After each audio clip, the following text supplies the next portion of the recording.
Hello guys, അപ്പോൾ ഞാൻ ചെയ്യാൻ പോകുന്നത് പൊട്ടോട്ട ചിക്കൻ ക്രീമാണ് കേട്ടോ. അതിലേക്ക് 2 പൊട്ടോട്ട ഞാൻ പുഴുങ്ങാൻ വേണ്ടി വെച്ചിട്ടുണ്ട്. ചിക്കൻ ചെറുതായിട്ട് അരിഞ്ഞ് വെക്കുക.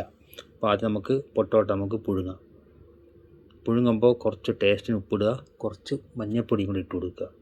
നല്ലോണം പുഴുങ്ങിയെടുത്ത് ഉടച്ചെടുക്കാനുണ്ട് കേട്ടോ. അര വേവായിട്ടുണ്ട്, നല്ലോണം വേവിച്ച് ഉടച്ചെടുക്കണം. അപ്പോൾ നമുക്ക് ഫ്രൈ പാനിൽ കുറച്ച് ഓയിൽ ഒഴിച്ചിട്ട് നമുക്ക് ചിക്കൻ മസാല ക്രീം ഉണ്ടാക്കണം.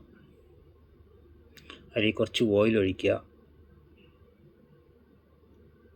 എന്നിട്ട് നമുക്കതിൽ കുറച്ച് വെളുത്തുള്ളി, കുറച്ച് ക്യാപ്സിക്കം, കുറച്ച് ഉള്ളി ചെറുതായിട്ട് അരിഞ്ഞ് വാട്ടിയെടുക്കുക.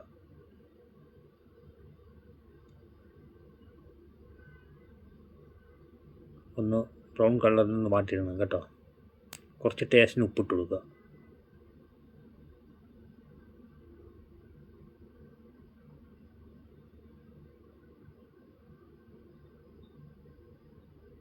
എന്നിട്ട് അരിഞ്ഞു വെച്ച ചിക്കൻ അതിൻ്റെ കൂടെ ഇട്ട് കൊടുക്കുക.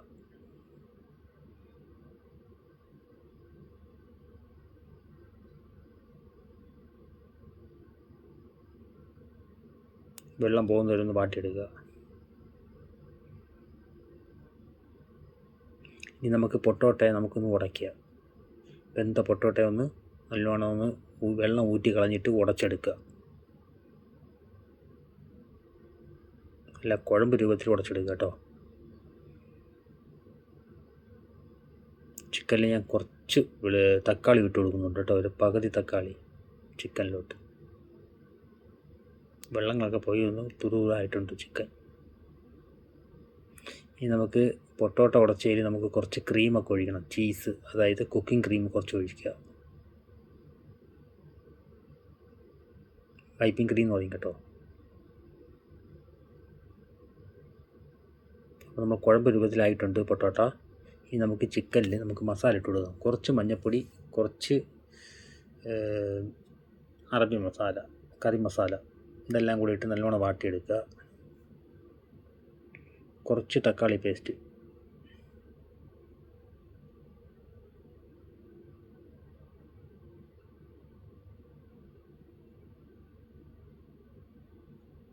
ഇനി നമുക്ക് കുറച്ച് കുക്കിംഗ് ക്രീം ചിക്കനിൽ കൂടെ നമുക്ക് ഒഴിക്കാം. കുഴമ്പ് രൂപത്തിലാവണം കേട്ടോ.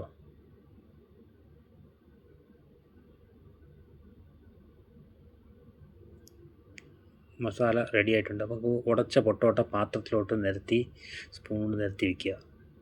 ഇത് വൈകിട്ടൊക്കെ കഴിക്കാൻ നല്ല ടേസ്റ്റാണ് കേട്ടോ. പൊട്ടോട്ട ഉടയ്ക്കുക, അതിൽ കുറച്ച് ക്രീമൊക്കെ ഇട്ട് നല്ല വൃത്തി ഉടച്ചെടുക്കുക.